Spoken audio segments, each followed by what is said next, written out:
سے پہلے یہ کل تو واقعی میں حاضر ہوتا رہا ہوں۔ پہلی بات تو میں یہ عرض کروں، ایک زمانہ تھا ہم بھی اسکول میں داخل ہوئے تھے، یہ تقریباً 1960 کی بات ہے۔ اس وقت میں چھٹی میں یہاں داخل ہوا اور 2 سال کے بعد یعنی کہ 1962 میں یہاں سے 8ویں پاس کر کے اس وقت یہ برانچ اسکول کہلاتا تھا، تو یہاں سے ہم گورنمنٹ ہائی اسکول وہاں پہ چلے گئے۔ تو مجھے آج یہاں پہ آ کے بہت خوشی ہوئی، اسکول ترقی کر رہا ہے، بچوں کی تعداد اچھی خاصی ہے اور خاص طور پہ تعلیمی معیار جو ہے اس میں کافی ترقی ہوئی۔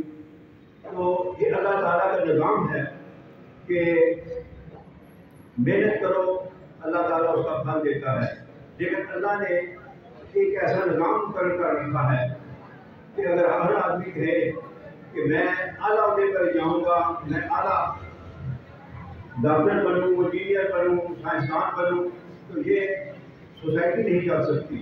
اس لیے اللہ تعالیٰ نے ایک ایسا نظام رکھا ہے کہ اس میں ہر درجے کے لوگ جو ہیں انہوں نے اپنا کام کرنا ہوتا ہے۔ اسی طرح سے یہ معاشرہ جو ہے وہ پھلتا پھولتا ہے۔ تعلیم میں بنیادی طور پہ 3 چیزیں ہوتی ہیں: استاد، کتاب اور طالب علم۔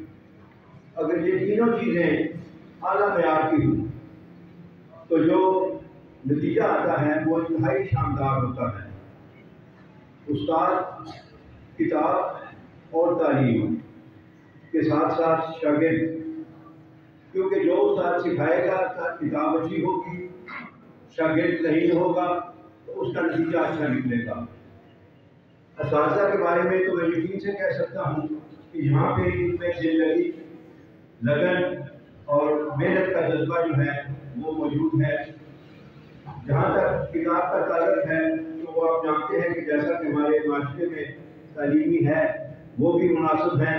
اب آپ کا جو رہ جاتا ہے کہ شاگرد وہ کتنی دلچسپی لیتے ہیں کہ اساتذہ سے وہ چیزیں حاصل کریں جو وہ ان کو سکھا رہے ہیں۔ تو مجھے امید ہے کہ آپ بھی پورے خلوص سے، پوری نیت سے اس کو حاصل کریں گے۔ دوسری چیز اس میں گھر کا ماحول کہ والدین ان پہ کتنی توجہ دیتے ہیں، خاص طور پہ آج کل یہ جو انٹرنیٹ کا دور ہے اس میں ایک سب سے بڑی بیماری جو ہے وہ ہے ہمارا smart phone.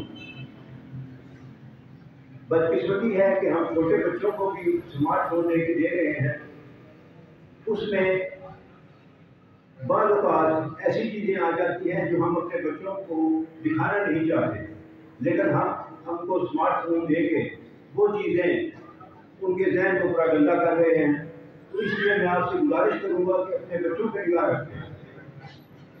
Internet, smart phone اور یہ جو دیگر چیزیں ہیں اپنے بچوں کی ان سے حفاظت کریں، ان پہ کڑی نگاہ رکھیں تاکہ وہ صرف تعلیم پہ توجہ دے سکیں، ان کا ذہن ایک لائف پہ مرکوز ہو۔ اللہ تعالیٰ والدین کو اپنے بچوں پہ پوری طرح توجہ دینے کی توفیق عطا فرمائے۔ اساتذہ جو ہیں وہ کیونکہ چند گھنٹے اسکول میں ان کو توجہ دیتے ہیں، اس کے بعد وہ عام طور پہ 16-18 گھنٹے جو ہیں وہ گھر میں ہوتے ہیں۔ اس لیے آپ کو یہ فرض بنتا ہے کہ ہر طرح سے توجہ دیں، خاص طور پہ جو غیر نصابی سرگرمیاں ہیں اور اس میں انٹرنیٹ اور اسمارٹ فون ان کا بہت زیادہ تعلق ہے۔ اس پہ آپ کڑی نگاہ رکھیں کہ وہ اکیلے میں اسمارٹ فون جو ہے وہ استعمال نہ کریں، کیونکہ یہ ایک اچھی عمر ہوتی ہے، اس میں ذہن بہل جاتا ہے۔ اگر ایک دفعہ وہ ایسی سائٹ پہ چلا جائے تو پھر اس کو کنٹرول کرنا بہت مشکل ہوتا ہے۔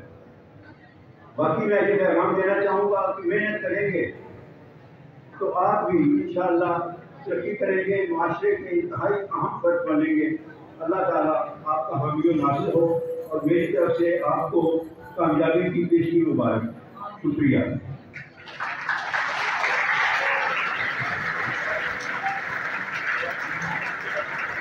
جزاک اللہ۔